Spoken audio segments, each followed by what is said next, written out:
저는 마태복음의 6장 말씀에 의지해서 책망받은 믿음 그리고 칭찬받는 믿음이라는 주제로 함께 은혜를 나누고자 합니다.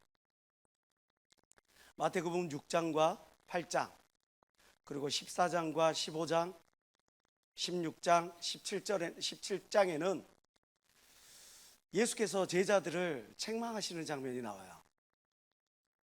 그런데 공교롭게도 그 책망하는 내용이 동일합니다. 예수께서 예수들을 뭐라고 책망하십니까? 이 믿음이 적은 자들아. 오늘을 살아가는 저와 여러분들에게도 이 메시지는 결코 자유롭지 않을 거예요. 이 메시지로부터. 이 믿음이 적은 자들아 하는 예수의 메시지, 왜 예수는 당신의 제자들에게 믿음이 적다고 책망하셨을까요? 그들이 예수께서 행하신 그 기적을 믿지 못했기 때문에? 아니면 제자들이 예수의 행하시는 그 기적을 함께 하지 못하기 때문에? 그렇지 않습니다. 마태복음 14장에 보면 예수의 여러 기적 중에 아주 유명한 기적이 하나 나와요. 오병이어의 기적. 잘 아시죠? 물고기 2마리와 떡 5개로 5,000명을 먹이신 사건이죠. 그리고 그 다음 장 15장에 보면 예수께서 칠병이어 물고기 2마리와 떡 7개로 4,000명을 먹이신 사건이 나옵니다. 그리고 먹이고도 남아서 12광줄이 넘게 그 음식들을 모았어요. 그리고 이제 그 제자들을 이끌고 광야로 나아가시면서 예수께서 여러 말씀들을 가르치시는데 거기서 이런 말씀을 하시죠. 너희들은 서기관들과 바리새인들의 누룩을 조심하라. 무슨 말씀이죠? 혁식주의에 빠지지 마라. 외식을 조심하라. 그런 말씀이에요. 근데 제자들이 그 말씀을 듣고서야 깨달은 거예요. 우리가 떡을 안 가져왔네. 오병이어의 사건을 지난 다음에 12광주리를, 칠병이어의 사건을 지난 다음에 또 수없이 많은 광주리를 이렇게 거두었는데 그 떡을 가져오지 않은 걸 그제서야 생각한 거예요. 그리고 그들이 고민을 합니다. 야, 이제 우리 어떡하나? 8절과 10절 말씀 한번 볼게요. 예수께서 아시고 가라사대 믿음이 적은 자들아 어찌 떡이 없으므로 서로 의논하느냐? 너희가 아직도 깨닫지 못하느냐? 떡 5개로 5,000명을 먹이고 주운 것이 몇 바구니며 떡 7개로 4,000명을 먹이고 주인 것이 몇 광줄이었던 것을 기억지 못하느냐? 제자들이 우리가 떡을 안 가져왔네? 이제 우리는 또 어떻게 또 먹지? 이 배고픔을 또 어떻게 해결하지? 이런 말들을 나누고 있으니까 예수께서 답답하셔서 하는 말씀이 이 믿음이 적은 자들아. 믿음이 적다고 하신 이유가 제자들이 예수님처럼 어떤 기적을 못 베풀었기 때문이 아니에요. 예수님이 또다시 기적을 일으키지 못할 거라는 것을 그것들을 믿지 못했기 때문이 아니에요. 기적의 문제가 아니라 기억의 문제예요. 예수께서 제자들에게 믿음이 적다고 하신 이유는 10절 말씀처럼 내가 이런 역사를 일으킨 걸 왜 너희는 벌써 까먹었느냐, 기억하지 못하느냐 하는 그 말씀이에요. 마태복음 8장에 보면 예수께서 이제 그 제자들과 함께 배를 타고 가십니다. 너무 피곤하셨어요. 예수께서. 그래서 거기서 이제 주무시는 거예요. 그런데 그 배가 갈릴리 바다를 지나는데 사실은 갈릴리 호수죠. 거기는 민물이에요. 너무나 커서 바다라고 이야기를 해요. 어느 정도나 크냐 그러면 우리나라에서 제일 크다라고 하는 충주호의 3배 정도 됩니다. 우리가 자주 가는 춘천 의암호의 10배. 여기에 우리가 살고 있는 영등포, 구로, 동작구, 양천구, 금천구, 강서구 여기 서남부를 다 합해도 그래도 이거를 다 담을 수가 있어. 서울의 약 3분의 1 정도 크기가 굉장히 크죠. 이게 풍랑이 치면 한번 사진 보여주실래요? 어느 정도냐? 하면요. 네. 사진 보여요?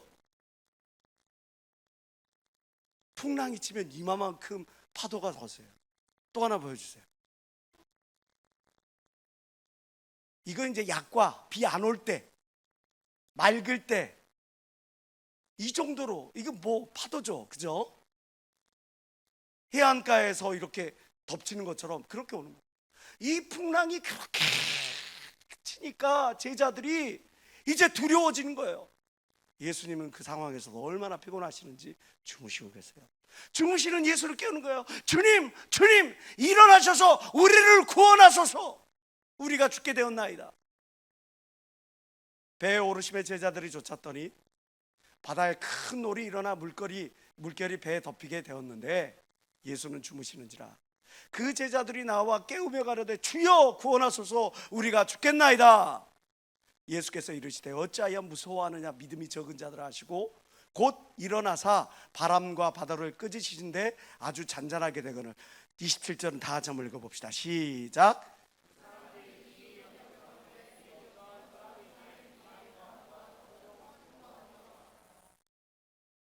제자들이 믿는 믿음으로 예수를 깨웠습니까? 27절 말씀 보세요. 오! 띠용! 이분이 도대체 어떤 분이시기에 바람과 파도도 잔잔케 하시느냐? 제자들이 예수를 믿는 마음으로 예수를 깨운 게 아니었어요. 당장 이 문제를 어떻게 해결해 보고자 예수를 깨운 거예요. 기도를 할 때도 어떤 사람은 응답을 받지 못해요. 왜 응답을 받지 못해? 하나님이 나의 기도에 응답하실 거라는 분명한 믿음이 없이 그냥 이 문제를 어떻게 그냥 해결만 했으면 하는 그런 마음을 가지고 하나님 도와주세요, 하나님 도와주세요 하는 마음이니까. 무정란을 품으면 병아리가 나오지 않아요. 유정란을 품어야 병아리가 나와요. 믿음으로 기도해야 하나님의 역사하실 걸 믿는 사람만 박심의 하나님께 원을 주시기 바랍니다. 그런데 중요한 사실이 있어요. 중요한 사실이, 제자들과 예수께서 이렇게 배를 타고 건너가시기 그날 어떤 일이 벌어졌냐. 바로 그날 백부장의 하인 중풍병자를 고치십니다. 문둥병 환자를 고치십니다. 베드로 장로의 열병을 고치십니다. 하나님께서 모든 질병을 정복하시고 예수께서 모든 질병을 정복하시고 고치시고 싸매시는 놀라운 은혜가 있었음에도 불구하고 그들은 그걸 기억하지 못하는 거예요. 그러니까 예수께서 그들에게 뭐라고 이야기하신 거예요? 이 믿음이 적은 자들아, 왜 이것을 두려워하느냐? 내가 너희와 함께 하는데. 지금 이 시간에도 예수께서 여러분들과 함께 하는 걸 믿는 사람만 박심의 하나님께 원을 주시기 바랍니다. 그런데 기억지 못하는 거예요. 하루 사이에 잊어버린 거예요. 더 기가 막힌 사건이 발생합니다. 마태복음 14장에 보면 베드로를 꾸짖는 장면이 나옵니다. 예수께서 즉시 제자들을 제촉하사 자기가 무리를 보내는 동안에 배를 타고 앞서 건너편으로 가게 하시고 오병이어의 기적이 일어났어요. 그리고 제자들은 먼저 보내요. 그리고 예수께서는 산에 올라가서 기도하시는 바로 그 부분입니다.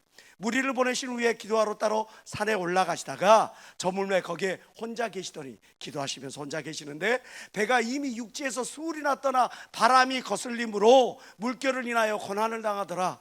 밤 사경에 예수께서 바다 위로 걸어서 제자들에게 오시니. 잠시만요. 배가 이미 육지에서 수울이나 떠나, 깜깜한 밤입니다. 폭풍우 치는 밤입니다. 인간의 눈으로는 볼 수 없어요. 그런데 예수께서는 괴로이 노젓고 개 있는 이 제자들의 모습을 바라보고 계시는 거예요. 바라보고 그냥 끝내시는 겁니까? 아니에요. 걸어서 제자들에게 가십니다. 지금 여러분들의 어떤 문제에 맞닥뜨려 있습니까?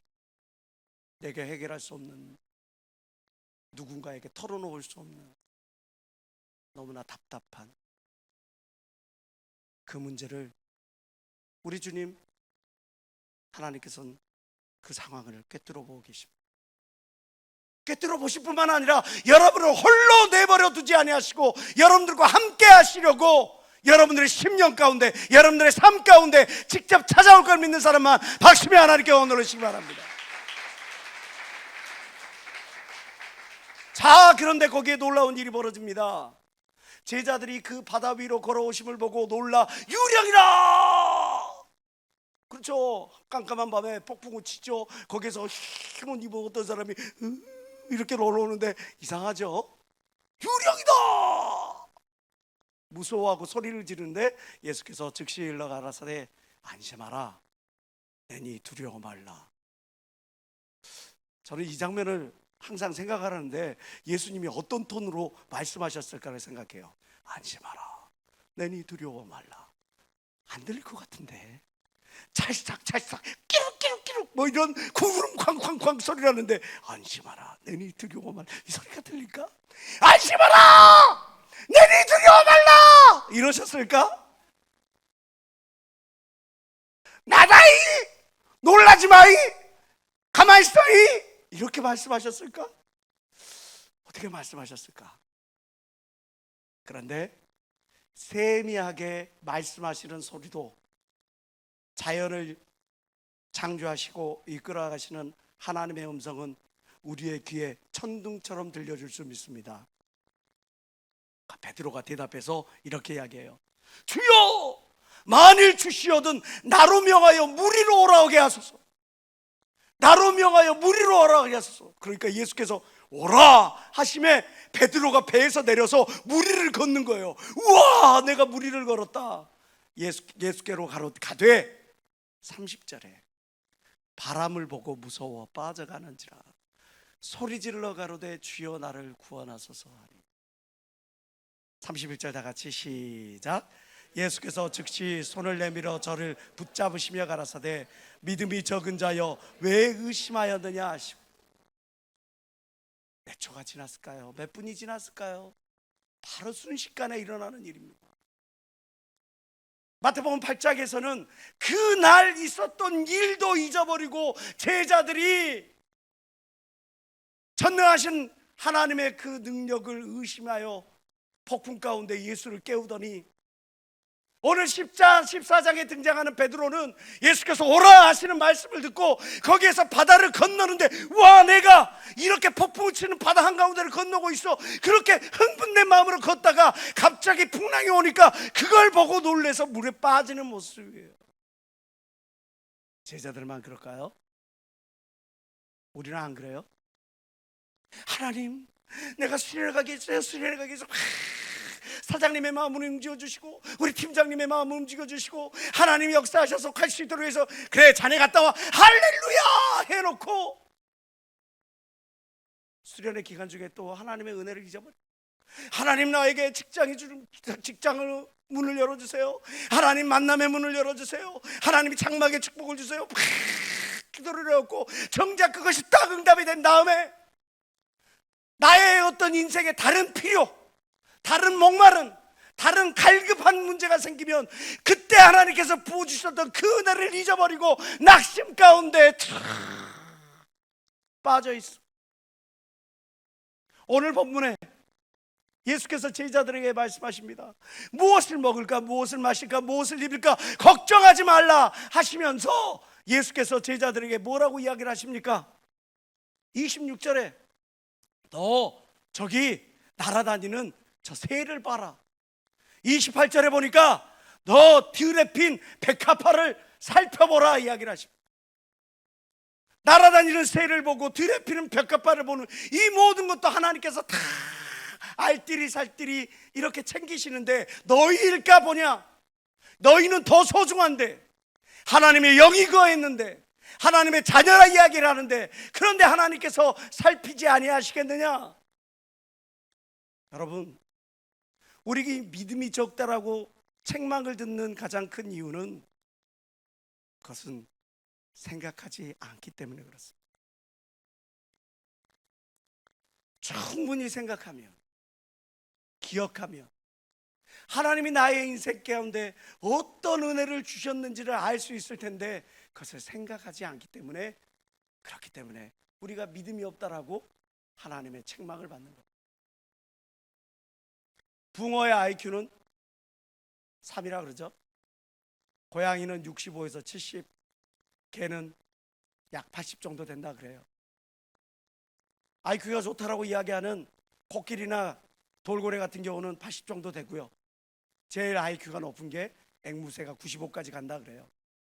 까마귀는 얼마일까요? 까마귀도 90. 아인슈타인은 180. 근데 이렇게 동물들도 우리 인간들보다 더 IQ가 떨어지고 지능이 떨어진다는 이 동물들도 때가 되면 주인을 찾아와요. 주인을 따라요. 주인을 사랑해요. 근데 만물의 영장이라고 하는 우리가 주인을 몰라봐요. 우리 인생의 주인 되시는 하나님을 몰라보고 돈이 내 주인인 것으로 따라가. 사람이 내 주인인 것으로 따라가. 명예가 내 주인인 것으로 알고 따라가. 그 명예를, 돈을, 이성을, 거기를 막 따라가. 이게 정상적인 경우라고 할 수가 있겠습니까? 믿음이 적은 자들아, 믿음이 없는 사람들한테 말하는 게 아니에요. 하나님을 알지 못하고 예수를 알지 못하는 사람들에게 말하는 게 아닙니다. 그들도 믿음이 있습니다. 하나님 살아계십니다. 하나님 나를 구원하셨습니다. 그런데 그 하나님께서 지금 이 순간 나의 삶의 모든 필요를, 또 내 삶의 모든 구하는 것들을 다 응답해 주실 것을 알지 못하고 생각하지 못하는 것이 바로 믿음이 적은 자들이라고 하는 것입니다. 하나님이 여러분들에게 이 산을 옮겨서 저쪽으로 옮겨가라 라고 요구하십니까? 그렇지 않습니다. 하나님께서 여러분들에게 기적을 일으켜라 라고 요구하십니까? 그렇지 않습니다. 하나님께서 여러분들에게 홍해를 갈라라, 요단강을 멈춰라, 그렇게 말씀하지 않습니다. 여러분은 오늘 성경에서 뭐라고 이야기합니까? 하늘의 새를 바라봐라, 공중에 나는 새를 봐라, 들에 핀 백합화를 생각하여 보라. 깊이 생각해 보라는 것. 여러분들 기억하세요. 생각의 깊이가 믿음의 깊이를 좌우합니다. 따라서 합시다. 생각의 깊이가 믿음의 깊이를 좌우한다. 내가 얼마만큼 깊이 생각하느냐, 내가 얼마만큼 그걸 소중히 생각하느냐, 내가 얼마만큼 감사히 생각하느냐, 그것들을 갖고 마음판에 가지고 있으면 나의 믿음이 더욱더 커져. 하나님이 말씀하시는 겨자씨 하나를 믿음 갖고도 산을 옮기는 놀라운 역사가 나타나는 거예요. 골로새 4장 2절에 이렇게 말씀합니다. 기도를 항상 힘쓰고 기도에 감사함으로 깨어있으라. 이게 뭔 말이에요? 너희는 기도하면서 감사의 제목을 가지고 기도하라는 거예요. 감사한 마음을 가지고. 많은 사람들이 현실의 문제 때문에 지배됩니다. 지배받습니다. 마음이. 내가 바라고 소원하고 뜻하는 것들이, 원하는 것들이 원하는 대로 되지 않으니까 그것 때문에, 현실의 문제 때문에 막 지배받아요. 믿음이 적은 사람들은 환경의 지배를 받습니다. 상황의 지배를 받습니다. 과연 그게 참 믿음이라고 할 수 있을까요? 현실의 문제, 먹고 입고 마시고 누리는 문제에 있어서 지배받는 믿음이 참 믿음이라 말할 수가 있겠는가? 프랑스의 시인이자 철학가인 폴 발레리가 이런 말을 했죠. 생각대로 살지 않으면 사는 대로 생각한다. 무슨 말이죠?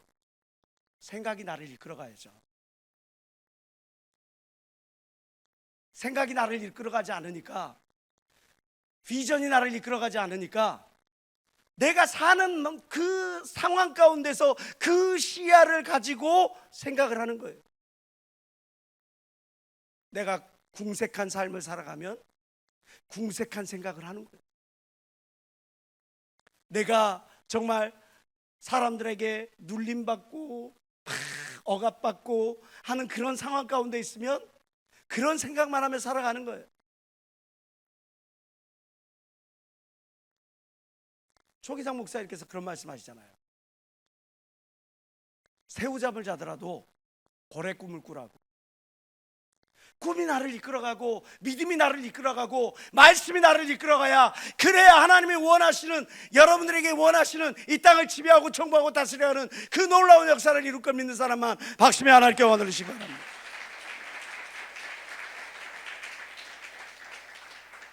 베드로전서 5장 7절을 통해서 베드로 사도는 이렇게 말씀하고 있습니다. 너희 염려를 다 주께 맡겨버려라. 이는 저가 너희를 권고하심이느니라. 염려를 다 주께 맡겨버려라. 주께서 너희를 권고하십니다. 권고라고 하는, 헬러 멜로라고 하는 말은, 이것은 돌보다 관심 있게 주의 깊게 살펴보다라는 거예요. 너희 염려를 다 주께 맡겨버려라. 왜냐? 하나님은 여러분들을 주의 깊게 관심 있게 살피시며 돌보시는 분이기 때문에. 믿으십니까? 그 믿는 믿음으로 염려를 이겨내야 되는데, 근데 염려에 짓눌려 사는 사람들이 너무나 많아.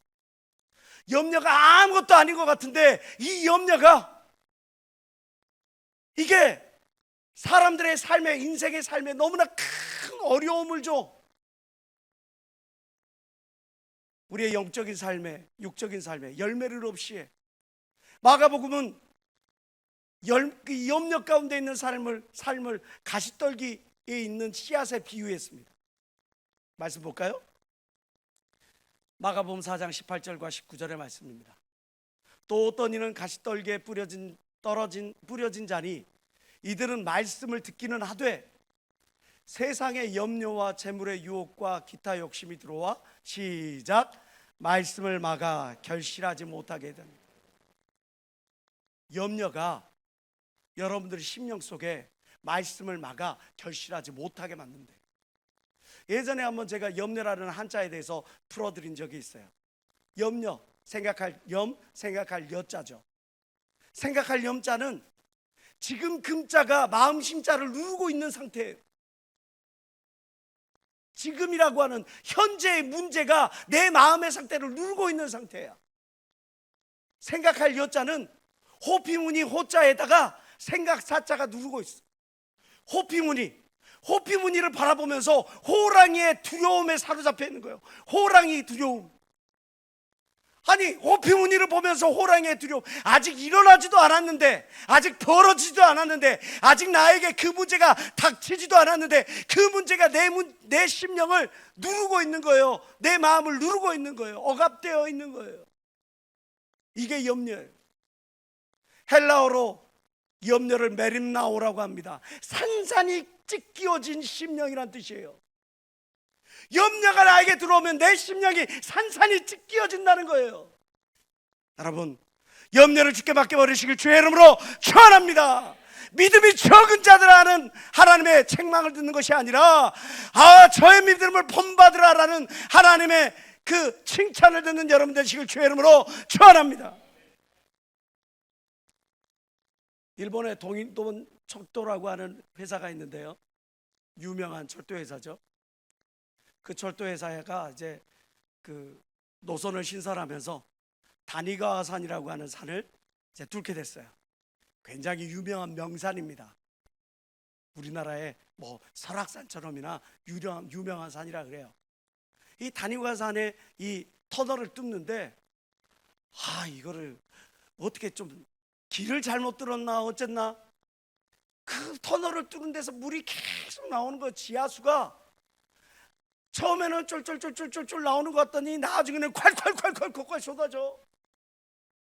이미 터널은 다 뚫었는데 이제 어떻게 할 수가 없는 거예요.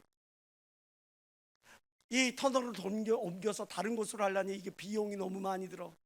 노선을 다른 곳으로 빼자니 또 이것도 안 돼. 이 답답한 상황에 있는데 거기에 있던 어떤 직원 하나가 그 물을 떠서 마셔버렸어. 왜? 천연안반수잖아.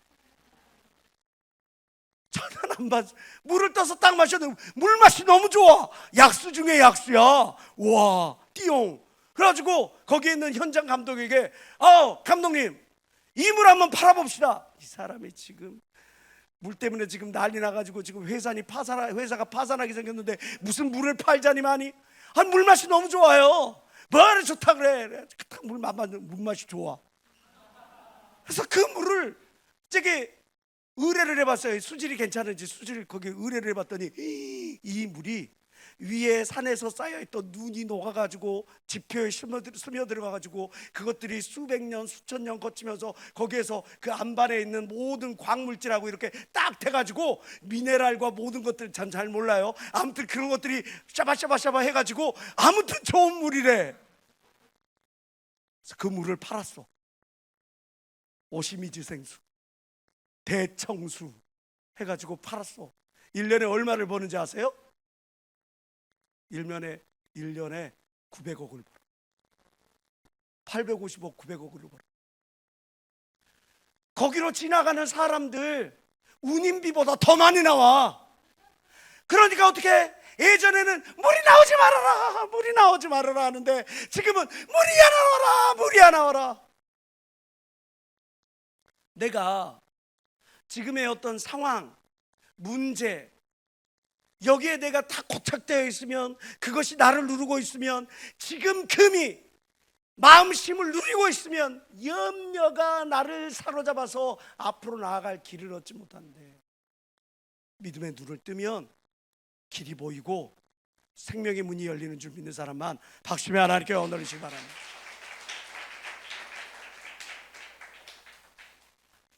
제가 어릴 때, 저 지금까지 제 기억을 더듬어 봤는데 어머님, 아버님께 맞아본 지가 딱 한 번 있었던 것 같아요. 딱 한 번. 더 기억을 다 찾아봐야 돼. 제가 기억력이 그닥 좋은 편은 아니어서 그래서 더 찾아봐야 되겠는데, 확실히 두드려 맞은 것은 그때 딱 한 번. 왜 맞았냐? 어린 시절에 저 어릴 때는 간식거리가 별로 없었거든요. 뭐 과자 같은 거 그런 것들이 별로 많지 않았어요. 그래가지고 유일하게 이제 간식거리 할 수 있는 것들 중에 하나가 뭐냐면 이제 엿 가위 착착착착착 해가지고 엿 싸세요 뭐 울릉도 오방도 어쩌고저쩌고 하면서 막 엿을 파는 거예요. 그러면 애들이 가가지고 찌그러진 냄비 뭐 아니면 숟가락이라도 갖고 가면 엿 한 조각씩이라도 얻어 먹거든. 그래서 제가 제 엿이 먹고 싶은 거예요. 근데 집에 아무리 들어봐도 엿 바꿔 먹을 게 없어. 친구들은 다 뭐 하나씩 쪽쪽쪽 빨고 있는데 어떤 애는 그 엿 중에 제일 비싼 엿이 어떤 엿이냐면 엿 안에 땅콩이 들어가 있어요. 되게 비싸거든요. 그걸 빨고 있어. 그것도 먹으면서 이렇게 깨물어 먹는 게 아니라 이렇게 먹잖아요. 그거를 약 올리면서. 진짜 먹고 싶은데 어떻게 집에 둘러봤는데 집에 뭐가 하나가 보여. 뭐가 뭐냐면 냄비가 하나 보여. 친구가 냄비 팔아가지고 그걸 먹었다길래 나도 그 냄비를 갖고 가서 엿을 바꿔줬는데 그 아저씨가 저를 보더니 이야 똑똑하게 생겼네. 야 다음에 이런 거 있으면 나한테 갖고 와라. 그렇게 하면서 너무 이뻐해 주는 거예요. 알고 보니까 그 아저씨가 하는 말을 이제 요즘 말로 번역을 해보면 얘 호구다. 네 집 자식이냐. 집안 말아먹게 생겼네. 이런 의미지. 난 그걸 모르고 가지고 그냥 엿 바꿔가지고 엿 울릉도 호박엿부터 시작해가지고 엿 종류별로 해가지고 봉투에다 담아주는데 너무 신났어. 그래서 막 쭉쭉쭉 하고 있는데 저녁에 난리가 났지. 야! 범람 냄비 어디 갔냐? 범람 냄비가 뭐냐면 이 냄비에다가 에나멜 코팅을 한 이 냄비를 말해요. 옛날에는 이런 그릇이 우리나라 기술이 없어서 만들지 못했어요. 그래서 옛날에 어머님들이 개를 모았어. 그릇개를 모아갖고 저 일본 그릇을 수입에다가 그거를 사고 또 독일에 있는 그릇을 수입해서 사고 그랬거든요. 지금도 요즘도 그릇개 같은 거 하더라고요. 고급 그릇, 본 차이나 뭐 이런 것들은 뭐 하더라고요. 뭐 외국에 유명한 그런 것들을 할 때 하나 하면 막 수백만 원씩 하잖아요. 이걸 모르는 거야. 어머니가 개를 해가지고 알뜰살뜰 돈 모아가지고 범랑 냄비 하나 사가지고 글로 국도 끓여먹고 찌개도 끓여먹고 포도 해놓고 다 하는데 내가 그 그릇을 홀랑 갖다가 그래줘. 그런데 야 냄비 어디 갔냐 냄비 어디 갔냐 그러고 막 찾고 있는데 제가 뭘 들고 있어? 엿 들고 있어. 엿 들고 이렇게 쭉쭉쭉 빨고 있어요. 네 그 뭐냐? 너 그 뭐요? 그 대답은 못하고 어리벙벙벙벙벙벙 하다가 너 그거 갖다 팔았냐? 네? 그것도 팔았냐고? 이놈의 새끼가 집안에 그래가지고 저는 복날에 개 뜯을 패듯이 뜯을 패는데 오 동네방네 울고다. 그 다음날 제가 집을 딱 나왔는데 동네 사람들 소문이 다 났어. 오산댁 아들내미가 범랑맹이 팔아먹었대. 집안 말아먹을 놈이여 저놈이. 그게 얼마나 귀하고 그게 얼마나 가치 있는 것을 모르니까 엿바꿔 먹어버렸어. 근데 이렇게 엿바꿔 버리는 사람들이 많어. 우리가 하나님 앞에 섰을 때 하나님이 여러분들에게 물어보실 거예요. 너 뭐 하다 왔니? 너 뭘 이루었니? 넌 나를 위해 어떤 십자가를 졌니? 근데 내가 그 십자가 너무 무겁거든. 내가 하는 일이 너무 바빠가지고 그것까지는 내가 우선순위에서 밀렸어.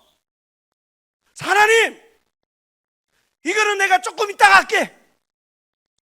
하나님, 이건 아닌 것 같아. 이거는 나의 적성에 안 맞아. 이거는 저쪽에. 하나님, 욜로 시대인데 욜로 시대인데 내가 여기에 매여갖고 교회에 매여갖고 이렇게 답답한 신앙생활 해갖고 되겠어요? 하나님, 난 누리고 싶어. 자유롭게 살아가고 싶어.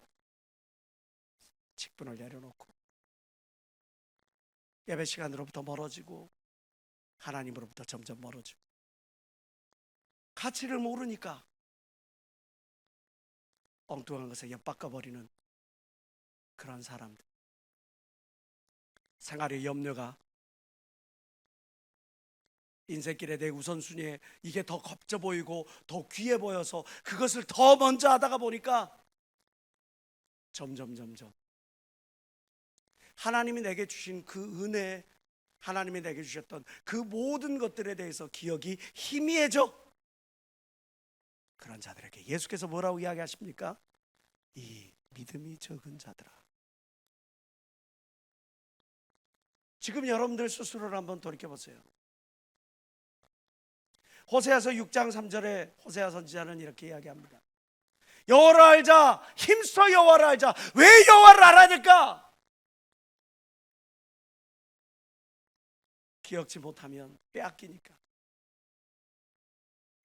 소중함을 깨닫지 못하면, 감사함을 깨닫지 못하는 순간에 빼앗겨 버리니까. 나는 아니겠지. 나는 열심히 하고 있어. 나는 최선을 다하고 있어. 그런 영혼들에게 하나님께서는 예레미야서 17장을 통해서 이렇게 말씀합니다. 여호와께서 이와 같이 말씀하시니라. 무릇 사람을 믿으며 육신으로 그의 힘을 삼고 마음이 여호와에게서 떠난 그 사람은 저주를 받을 것이라. 만물보다 거짓되고 심히 부패한 것은 마음이라 누가 능히 이를 알리오마는 나 여호와는 심장을 살피며 배부를 시험하고 각각 그의 행위와 그의 행실대로 보응하나니. 만물보다 거짓되고 심히 부패한 것이 마음이라. 쉽게 부패해버려, 쉽게 미혹돼버려, 쉽게 넘어가고 쉽게 넘어지고 자빠지는 게 우리의 마음이야. 나는 괜찮아. 나는 미혹됨이 없어. 나는 든든해. 나는 내 신앙 잘 지켜가고 있어 라고 생각할지 모르겠지만 하나님께서는 우리의 심장과 배부, 우리의 심령 깊숙한 것을 다 찾아보신다는 사실. 여러분, 지금 이 자리에 있는 저와 여러분들 가운데 그 누구도 하나님 앞에 섰을 때 이 믿음이 적은 자들아 하는 책만 듣는 일이 없기를 주의 이름으로 축원합니다. 마태복음 8장에는 예수 그리스도의 마음을 움직였던, 예수 그리스도께 인정받았던 한 사람이 등장합니다. 바로 로마의 백부장이었어요. 그 백부장의 하인이 중풍병에 들렸어요. 중풍병에 들려서 우리 하인 좀 고쳐주소서 하니까 예수께서 그래 내가 너와 함께 가리라 그러니까 그 백부장이 뭐라고 이야기를 합니까? 아, 괜찮습니다. 저도 남 밑에 있는, 천부장 밑에 있는 수하로서 위에서 명령하면 그 명령대로 됩니다. 그러니까 저게 명령만 하시옵소서. 그러면 이루어질 겁니다. 마태복음 8장 8절 말씀 보겠습니다. 백부장이 대답하여 가로되 주여, 내 집에 들어오심을 나는 감당치 못하겠사오니 다만 말씀만 하옵소서. 그러면 내 하인이 낫겠나요? 말씀만 하옵소서. 그러면 내 삶의 이 문제가 해결되겠나이다. 말씀만 하옵소서. 그러면 내가 소원하는 그 모든 일이 하나님의 역사로 해결되겠나이다. 하나님, 내게 말씀을 주시옵소서. 그 말씀이 위경에서 나를 건지시는 줄 내가 믿겠나이다 하는 그러한 자세를 하나님이 기뻐하시는 겁니다. 10절에 볼게요. 예수께서 들으시고 기이 여겨 좇는 자들에게 이르시되 내가 진실로 너희에게 이르노니 이스라엘 중 아무에게서도 이만한 믿음을 만나보지 못하였느니라. 이러한 예수님의 칭찬이 저와 여러분들에게 임하길 주의 이름으로 축원합니다. 민수기 14장 24절에 갈렙을 향해 하나님께서 하시는 말씀이 있어요. 다 같이 읽어봅시다. 시작. 오직 내 종 갈렙은 그 마음이 그들과 달라서 나를 온전히 쫓았은즉 그에 갔던 땅으로 내가 그를 인도하여 드리리니 그 자손이 그 땅을 차지하리로다. 내 종 갈렙은 그 마음이 그들과 달라서 나를 온전히 쫓았은즉, 온전이라고 하는 히브리어의 이 말레라고 하는 말, 이것은 나누어지지 않은 마음이라는 거예요. 가득 채워진 심령이라는 거예요. 하나님의 은혜가 가득 채워졌어. 의심으로 나 마음이 나누어지지 않았어. 그랬더니 하나님께서 그와 그의 자손에게 대대로 복을 허락하신다고 오늘 성경에 말씀하고 있어요. 이 약속의 말씀이 저와 여러분들에게 이루어지길 주의 이름으로 축원합니다. 하나님께로부터 마음이 온전해져야지, 나누어지지 않아야지. 주님, 명령만 하시옵소서. 말씀만 하시옵소서. 내가 그 명령을, 그 말씀을 이루겠나이다. 주의 뜻을 이루겠나이다. 나를 통해 하나님 영광받아 주시옵소서 할 때 하나님의 놀라운 은혜가 저와 여러분들을 사로잡는 거예요. 히브리서 11장 6절에 믿음이 없이는 하나님을 기쁘시게 할 수 없나니 하나님께 나아가는 자는 반드시 그가 계신 것과 또한 그가 자기를 찾는 자들에게 상 주심은 이심을 믿어야 할지니라. 그가 계신 것과 하나님이 저와 여러분들과 함께하는 걸 믿는 여러분들이 되시기 바랍니다. 그가 상 주시는 자심을 믿어야 될지니라. 그가, 하나님께서 여러분들이 행한 대로, 심은 대로, 뿌린 대로 여러분들의 모든 믿음의 분량대로 상 주실 것 믿는 사람만 박수며 하나님께 원하시기 바랍니다.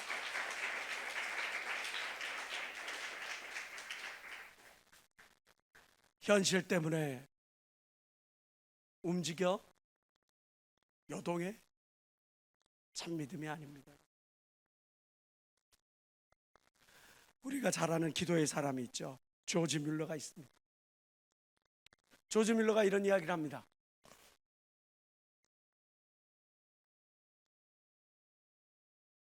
믿음이 시작되는 곳에서 염려가 시작되고 사라지고, 염려가 시작되는 곳에서 믿음이 끝이 난다. 믿음이 시작되는 곳에서 염려가 사라지고, 염려가 시작되는 곳에서 믿음이 끝난다. 이 믿음을 지켜나갈 수 있는, 나의 믿음을 더욱더 키워나갈 수 있는 그것이 뭡니까? 기도예요. 그래서 빌립보서의 4장에 이렇게 말씀하죠. 아무것도 염려하지 말고 오직 모든 일에 기도와 간구로 너희 구할 것을 감사함으로 하나님께 아뢰라. 그리하면 모든 지각에 뛰어난 하나님의 평강이 너와 너의 생각과 너의 삶과 너의 지경을 지키시리라. 지키실 것 믿는 사람만 박수며 하나님께 원하시기 바랍니다.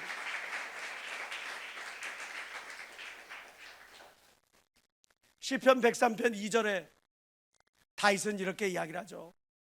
내 영혼아 여호와를 송축하며 그 모든 은택을 잊지 말자다. 예수께서 여러분들에게 요구하시는 그것이 바로 이거예요. 공중에 나는 새를 봐라. 들에 핀 백합화를 생각해봐라. 살펴봐라.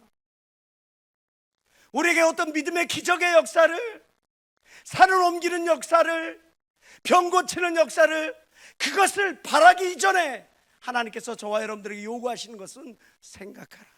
깊이 생각하라.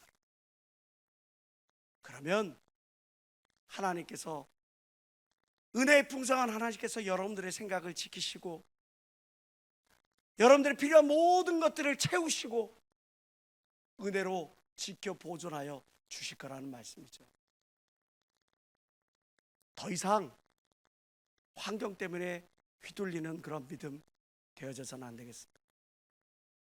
이를 위해서 늘 하나님께서 나에게 주신 은혜를 기억하고 생각할 줄 아는, 하나님의 인도하심을 기억하고 생각할 줄 아는 저와 여러분들이 되어졌으면 좋겠습니다. 책망받은 믿음, 칭찬받는 믿음, 여러분들은 어떤 믿음을 선택하시겠습니까? 저는 칭찬받는 믿음, 그 믿음을 선택하겠습니다. 기도하시겠습니다.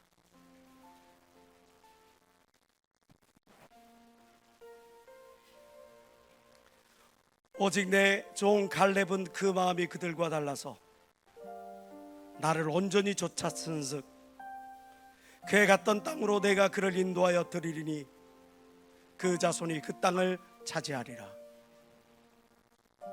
하나님 아버지, 환경에 지배받는 적은 믿음으론 하나님께 책망받을 뿐임을 우리 깨우치게 도와주시옵소서. 생각의 깊이가 믿음의 깊이를 좌우한다는 것을, 믿음의 분량을 좌우하는 것을 기억하고 내게 주신 모든 하나님의 은택을 잊지 말고 생각할 줄 아는 저희들 다 되어지게 도와주시옵소서. 저 3차 동서로 기도합니다. 주여! 주여!